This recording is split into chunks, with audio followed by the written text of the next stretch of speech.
Hello students, welcome back to your maths class. Today we will discuss the new chapter, that is relations and functions. So students, before discussing the relation, first we will discuss some important point related to the relation. Okay? So let me have first point here, that is ordered pair. Students, in our daily life, when we have some objects and they are connected with each other in a specific order, then that type of pair is called an ordered pair. So what is an ordered pair here? It is a pair of objects in a specific order. Okay? Suppose I am writing here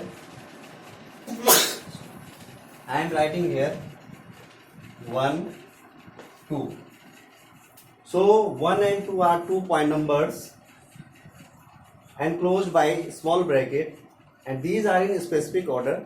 So this is called an ordered pair, where 1 is called first component of ordered pair and 2 is called second component of ordered pair. And student, let's see here, this is neighbor is equal to 2, 1. When we interchange the place of objects of an ordered pair, then they never equals. Okay?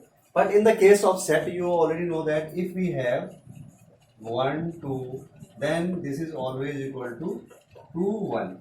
It means in the case of set, we can change the order of the elements of the set. But in case of ordered pair, we cannot change the order of the numbers. If you will change, then they never equals. Okay? And from these two, you can say that 1, 2, set 1, 2 is never is equal to ordered pair 1, 2. Because this is a set and this is an ordered pair, so they never equals. Yes, one more condition is there. If two ordered pair are there, these are equal.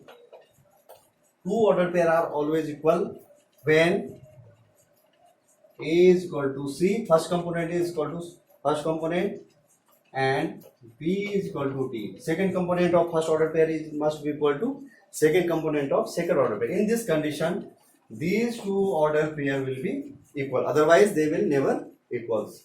Now come to the very important point. Second one is, that is Cartesian product of two sets or cross of two sets. Students, when we have two non-empty sets A and B, okay, then their Cartesian product or cross is defined as the set of all ordered pairs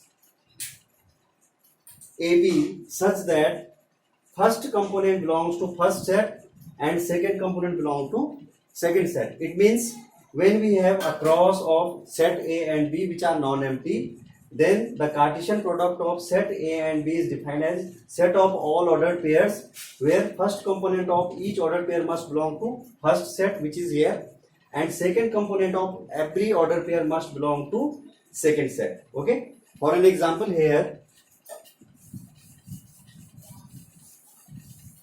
if I have two sets, suppose A is equal to AB and B is equal to 1, 2.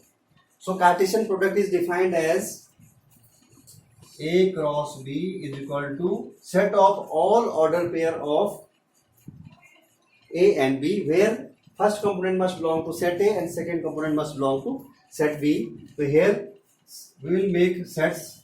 First I will take component from set A, and then from set B, A1, then A2, then B1, then B2. And then we will enclose the bracket with curly bracket. So students, see here, Cartesian product of two non-empty set is always a set of all ordered pairs such that first component belongs to first set and second component belongs to second set. See here, A, then 1, then A, 2, then B, 1, then B, 2. So this is the set itself. So A cross B is a set itself. Okay, this is called cross of A and B or Cartesian product of set A and B. Now one more point is there. You have to keep in your mind this. Number of element in any cross product of cross of A cross B or Cartesian product of A and B is always equal to number of element in A multiplied by number of element in B. Suppose here how many elements are there? NA is equal to 2 and NB is also equal to 2. So therefore NA cross B means number of element in Cartesian product of A and B is always equal to NA into NB. It means 2 into 2 is equal to 4. And you can see easily here 1, 2, 3, 4. There are 4 elements here of A cross B, which is 4. Okay. So this is very important formula. If we have given number of element in A and number of element in B, then we can easily find out the number of element of Cartesian product of A cross B. That will be product of number of element in A and number of element in B. So you have to remember this formula.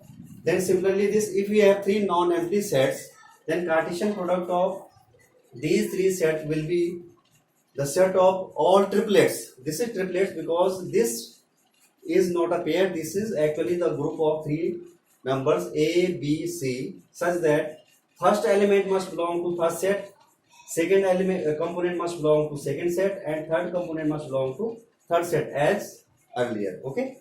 Now again, NA cross B cross C is always equal to NA into NB into NC. And one more thing is there, A cross B is never equal to B cross A unless A is equal to B. The Cartesian product of set A and B is never equal to Cartesian product of B cross A. You can see easily this in examples. Now one question for you here. If A is equal to 1, 2, B is equal to 3, 4. There are 2 non-empty set A and B. Then you have to find out number of subsets of A cross B. So students, to find out the number of subsets of any set, first of all we must know the number of element of that set. So see here, to find out the subset of A cross B, first we must know the number of element in A cross B. Number of element of A cross B will be equal to NA multiplied NB, and that is equal to how many number of element in A? NA is equal to 2 and NB is equal to 2. So there are 4 elements in A cross B. So A cross B is always a set itself. Therefore, number of subsets in A cross B will be equal to 2 to the power number of element in this. This is the formula we have earlier discussed in set theory. So 2 to the power, and how many number of element in A cross B? This is a set. Number of element we have already find out here. So this is 2. It means there are 16 subsets in A cross B. Okay. Now we will discuss some more questions of the exercise. Thank you.